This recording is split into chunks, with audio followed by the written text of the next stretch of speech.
Hello everyone, नमस्कार जी, Radhe Radhe. Welcome back. एक बार फिर से स्वागत है आप लोगों का मेरे अपने चैनल निशा व्लॉग्स में।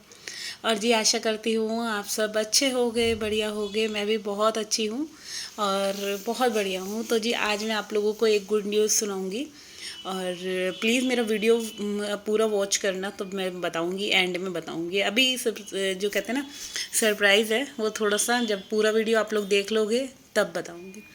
तो ये आप देख सकते हैं, ये है बेलपत्र का पौधा और इतने प्यारे प्यारे नन्हे नन्हे से मेरे बेलपत्र के पत्ते आ रहे हैं। पता है जब आते हैं ना, ये बहुत छोटे छोटे से होते हैं और इस नेक्स्ट डे देखती हूँ थोड़े से बड़े होते हैं। तीसरे दिन तक तो पूरा अपना मतलब पूरा रूप ले लेते हैं जितना इनको ग्रो करना होता है। तो अब खूब बड़े बड़े पत्ते हो रहे हैं। अच्छा, मैं मंदिर जाती हूँ ना, शिवलिंग पे यही वाले अपने बेलपत्र चढ़ाती हूँ, अपने घर के गमलों से निकले हुए वो वाले पत्ते। तो जी अभी मैंने आपको अपने घर की हालत दिखाई थी। जो रोज़ाना ना ऐसे ही रहता है घर। कोई दिन ऐसा जाता होगा शायद मेरी लाइफ में कि घर मेरा बिल्कुल, जो मैं मॉर्निंग में उठूँ तो बिल्कुल जैसे मैं रात को छोड़ के सो रही हूँ वैसा मिले। क्योंकि पता नहीं क्या ही होता है कि सुबह के टाइम सारी तरफ जो फैलाव ही फैलाव होता है। और चलो कोई नहीं, हो तो फैलाव होता है, फिर उसी को ही तो संभालना है। हम औरतों को करना क्या है, जो लाइफ में हमारे को काम है वो यही है कि घर को अच्छे से मैनेज करना है। तो यहाँ पे मैंने बनाई है आलू बैंगन की सब्जी।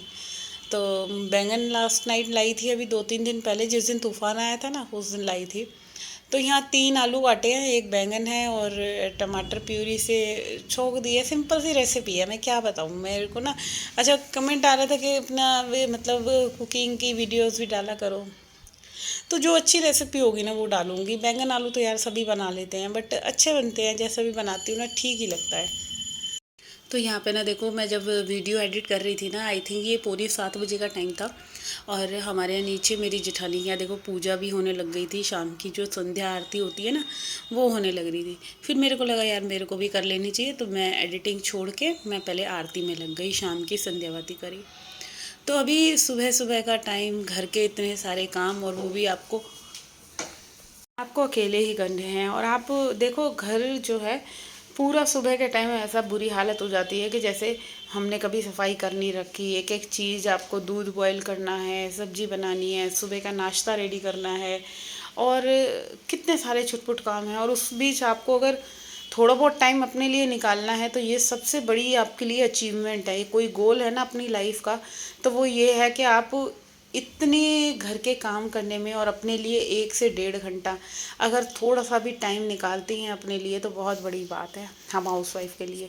तो यहाँ पे जो है सब्जी वगैरह काटी थी ना, उसी का कूड़ा हो रहा था। साथ के साथ एक पॉलीथीन ली है। सबसे पहले तो जो भी किचन में जितना भी कूड़ा होता है ना, चाहे सब्जी काटी है, दूध बॉईल करा है, पॉलीथीन है, रैपर है, बहुत सारा ड्राई कूड़ा ऐसा हो जाता है। तो मैं, मेरा क्या होता है, सुबह ही मैं मॉर्निंग में जाती हूँ ना तो कूड़ा अपना लेकर जाती हूँ। जैसे ऊपर रहती हूँ तो ऊपर कूड़े वाला तो आएगा नहीं, मैं नीचे ही लेकर जाती हूँ सुबह सुबह ही। और नीचे ले जाकर अपना मेन डोर के पास रख देती हूँ। अब जो है, अब नई पॉलीथीन में सारा कूड़ा मैं एक जगह इकट्ठा कर लेती हूँ सबसे पहले। फिर जो है, जो मैं जिम जाने से पहले जो डुगू का नाश्ता रेडी करा था, सब्जी भिंडी बनाई थी मैंने, वो बर्तन वगैरह सारे साफ़ करके गई थी। अभी पहले उन बर्तनों को ही लगा रही हूँ, फटाफट से बर्तन लगाऊंगी ना, उसके बाद जो है फिर जो कपड़े मेरे को धोने हैं, काम धीरे धीरे ही तो स्टार्ट होगा। अच्छा, आटे का क्या होता है ना, आटा तो मैं सुबह ही गूंद लेती हूँ, क्योंकि बार बार क्या ही गूंदना, क्योंकि दोपहर में 12-13 रोटियां बननी होती हैं, तो एक कटोरी आटा उसी में ही ऐड कर लेती हूँ। अगर आप पूरे दिन के लिए आराम चाहते हैं तो भाई एक बार अपना जो घर के काम का जो रूटीन है ना, उसमें 1 घंटा आप अपनी किचन को दीजिए।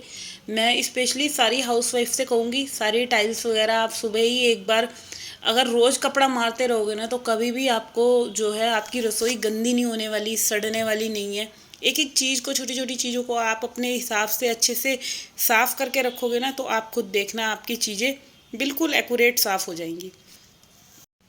तो इधर आ गई मैं कपड़े धोने। अब ये क्या है कि कपड़े जो ये मैंने एक लॉट मैंने जो है लाइट कलर का होता है ना, वो मैं सुबह ही मतलब घुमाया था मशीन में और निकाल के रख गई। अब ये सारे कपड़े जो है ना फटाफट फटाफट पहले कपड़े धोऊंगी। और अभी इस वाली मशीन का ड्रायर ख़राब है ना, तो मेरे को वो वाली फुली मशीन में ले जाकर जो है कपड़े ड्रायर करने पड़ते हैं। तो देखो मेहनत मेरे को कितनी करनी पड़ रही है, मगर कोई बात नहीं, मैं अपनी मेहनत को मेहनत नहीं समझती।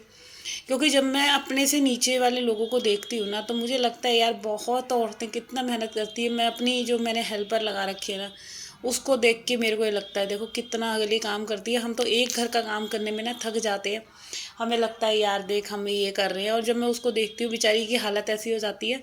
और आती है ना, आते ही सबसे पहले पानी पिएगी, कहेगी भाभी पानी पिला दो, बहुत गला सूख रहा है। तो उनको देख के ना मुझे बड़ा मोटिवेट होती हूँ कि भाई देखो ये कर सकते हैं तो हम क्यों नहीं कर सकते।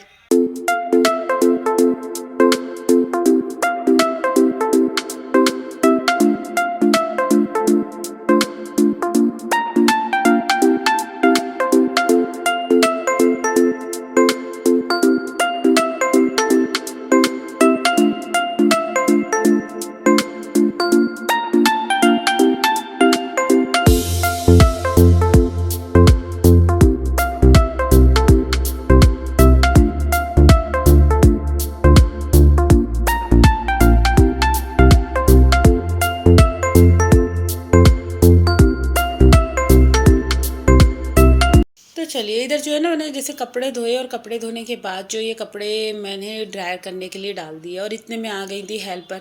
और जब हेल्पर आ जाती है ना, तो फिर तो भाई मेरे को ऐसा लगता है कि मैं जल्दी जल्दी जल्दी जल्दी काम करूँ। क्योंकि देखो वो आती है ना 10 बजे तक वो आ जाती है।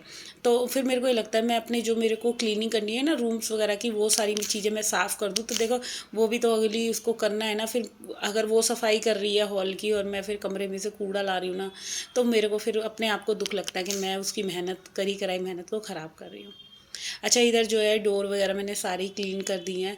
और बच्चों के स्लीपर्स, अब मेरे को थोड़ी सी हेल्प हो गई है, क्योंकि मशीन हो गई है, यहाँ देख सकते हैं आप लोग, ये आ गई थी।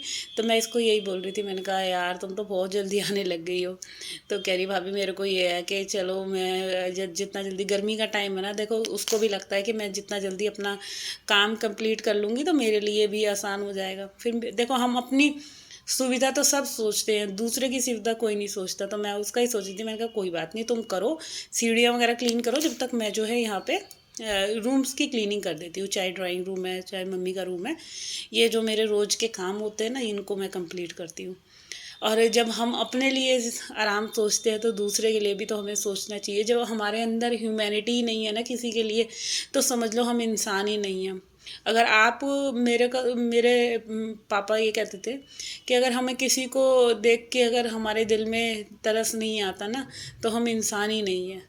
फिर समझ लो वो इंसान ही नहीं है जो दूसरे के दुख को देख के दुखी ना हो। तो मेरे को तो पता है बहुत, जैसे मैं किसी का भी दुख सुनती हूँ ना, मेरे को बहुत ज़्यादा, मैं मतलब अंदर से बहुत दुख फील करती हूँ कि नहीं यार नहीं, हमें दूसरों को दुख देख के अपने दिल दुखता है, तो फिर ऐसे लगो समझो कि तुम इंसान हो, तुम्हारे अंदर ह्यूमैनिटी है। तो बस इधर जो है मैंने फिर वो आ गई, तो मैंने जल्दी जल्दी से पूरा रूम क्लीन कर दिया है। वाइपर से जैसे गीला गीला लगा के ना वाइपर से खींच दो। ऐसा करने से एक चीज़ की वो रहती है कि जो फर्श पे जैसे कई बार हम पोछा लगाते हैं और वो बाल वगैरह रह जाते हैं ना, तो वो सारी चीज़ें जो है ना वाइपर की हेल्प से भाई इतना बढ़िया से क्लीन हो जाता है ना, सारा का सारा फ्लोर। वो मैं आपको बता नहीं सकती, बिल्कुल साफ़ सुथरा हो जाता है। इधर जो है मैंने ग्रिल भी पोंछ दी, साथ के साथ पोछा भी लगा दिया। पूरा छज्जा जो है मैंने सुखा दिया।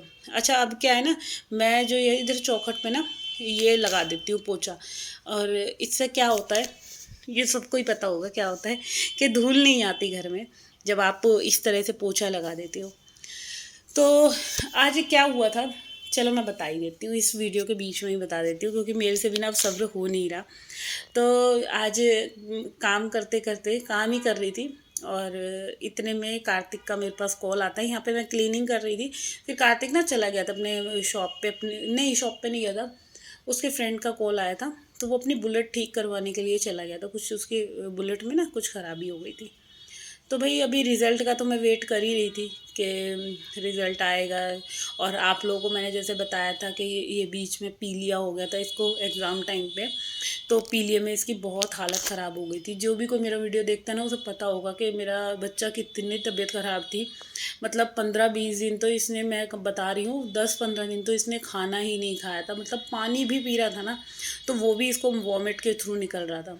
इतनी इसकी तबीयत जो है ख़राब हो रखी थी। तो वही था कि मतलब तबीयत ख़राब थी। इसके बाद इसने ये एग्ज़ाम देने गया और फिर देखो अपने डैडी के साथ ना, ये मैं सही बताऊँ, पूरा का पूरा अपना डैडी के साथ पूरी हेल्प करवाता है। सारा जो शॉप संभालता है, जो भी हमारा काम है ना वो उसको संभालता है ये। तो बहुत बड़ा इसका हमारे साथ योगदान है, क्योंकि एक हेल्प की ज़रूरत होती है दुकान पे।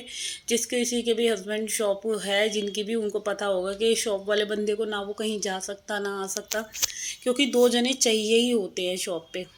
तो पूरी हेल्प करवाई है मेरे लड़के ने। और इसी वजह से ना मेरे को यही डर था कि ये पढ़ाई इसकी थोड़ी सी कम हो पाई 12th में। और कुछ इसका पढ़ने में भी मैं क्या बताऊँ कि मतलब कमरे में मैं जब भी जाती थी ना ये फ़ोन चलाता हुआ ही दिखता था।